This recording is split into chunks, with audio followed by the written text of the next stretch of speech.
Jesu, na Jesu, nyaya zetu zaenda,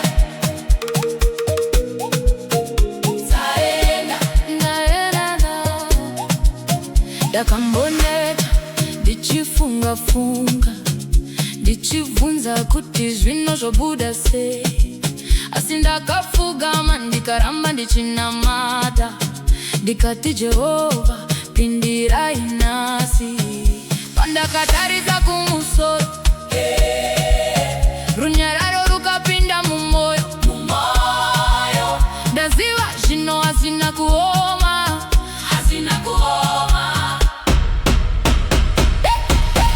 Ndakasiya nyaya kuna Mwari, andichatakura zvenyambo, akashandura misodzi kuita mufaro. Zvino ndinotamba ndakasununguka, zvaenda, wasununguka, zvaenda, wasununguka, wasununguka, zvauya.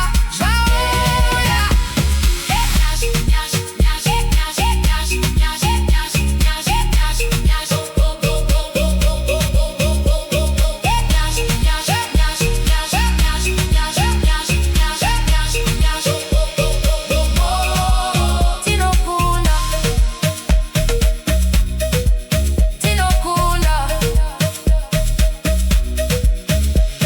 vakati hazviiti, ini ndikangoseka nekuti ndinoziva Mwari vangu vanokwanisa mikova